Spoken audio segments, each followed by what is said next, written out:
పిల్లలను మొదటిసారిగా స్కూల్కు అలవాటు చేసేందుకు ఆటపాటలతో విద్య నేర్పించేలా అంగన్వాడీ వ్యవస్థ ఏర్పాటు చేశారు. ప్లే స్కూళ్ల తరహాలో అభివృద్ధి చేస్తామన్నారు.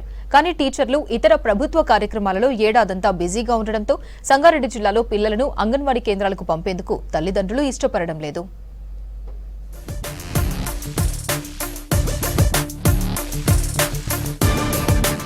పిల్లలకు మొదటి అక్షరాలు నేర్పడమే కాదు, సరైన పౌష్టికాహారం ఇస్తూ స్కూళ్లకు అలవాటు చేసేందుకు అంగన్వాడీ కేంద్రాలు ఉపయోగపడుతుంటాయి. కానీ క్షేత్రస్థాయిలో పరిస్థితులు మరోలా ఉన్నాయి.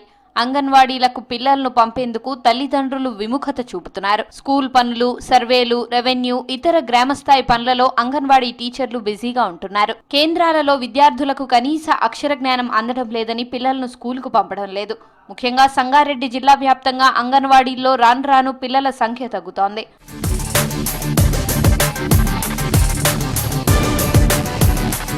అంగన్వాడీ కేంద్రాలు పిల్లల భవిష్యత్తుకు పునాదులుగా నిలుస్తాయని అక్కడికి పంపేందుకు గ్రామీణ ప్రాంతాల్లోని తల్లిదండ్రులు ఇంట్రెస్ట్ చూపేవారు.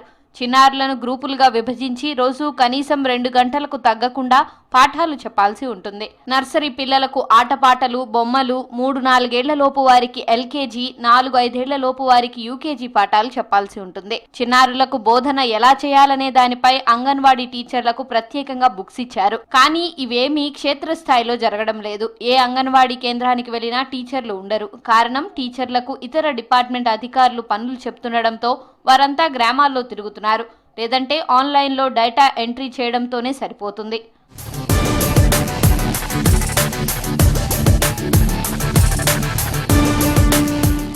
రెవెన్యూ అధికారులు, ఎంఆర్ఓలు, ఎంపీడీఓలు కింది స్థాయి సిబ్బంది లేక అంగన్వాడీ టీచర్లతో పనులను చేయించుకుంటున్నారు. బిఎల్ఓలుగా నియమించడంతో పాటు ప్రభుత్వం నిర్వహించే పలు సర్వేలు, పోలియో, కరోనా వ్యాక్సిన్ల సర్వేలు, గ్రామాల్లో ఇంటింటికి తిరిగి చేసే ప్రతి పనిని వీరికి అప్పగిస్తున్నారు.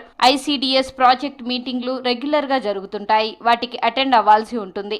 వీటికి తోడు మండల కేంద్రాల్లో వివిధ అధికారుల సమావేశాలకు, గ్రామస్థాయిలో సర్పంచ్ల మీటింగ్లకు, ఆసరా పెన్షన్ల కార్డుల పంపిణీ అంగన్వాడీ టీచర్లతోనే చేయిస్తున్నారు. దీంతో వీరు స్కూల్లో పిల్లలకు పాఠాలు చెప్పలేకపోతున్నారు. వీరు చేస్తున్న సర్వేల వివరాలు, వీరి రోజువారీ కార్యక్రమాలు, అంగన్వాడీ స్కూల్స్ కి వచ్చే పిల్లల ఎత్తు, బరువు, వ్యాక్సిన్ల వివరాలు పలు వెబ్సైట్లలో అప్లోడ్ చేసే బాధ్యత కూడా వీరికి అప్పగించారు. దీంతో సమయం అంతా ఇలాంటి కార్యక్రమాలకే పోతోంది.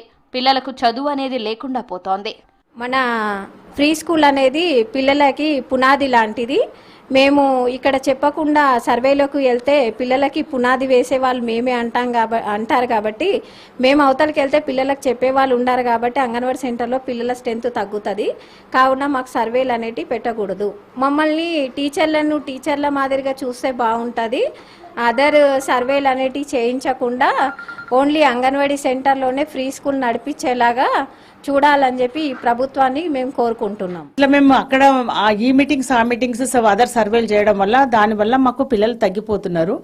అందుకనే మాకు ఈ అదర్ సర్వేస్ లేకపోతే మా దగ్గర పిల్లలు కరెక్ట్ ఉంటారు. మేము ఇప్పుడు ఈ సర్వేకి వెళ్తున్నాం కదండి, బిఎల్ఓ డ్యూటీ అని వెళ్తున్నాము.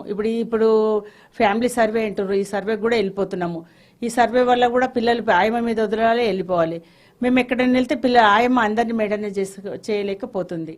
గ్రామాల్లో తల్లిదండ్రులకు ఆర్థికంగా ఇబ్బందైనా ప్రైవేట్ స్కూళ్లకు పిల్లలను పంపిస్తున్నారు. అంగన్వాడీ కేంద్రాల్లో పిల్లలకు సరైన విద్య అందించేలా చర్యలు తీసుకోవాలని కోరుతున్నారు తల్లిదండ్రులు.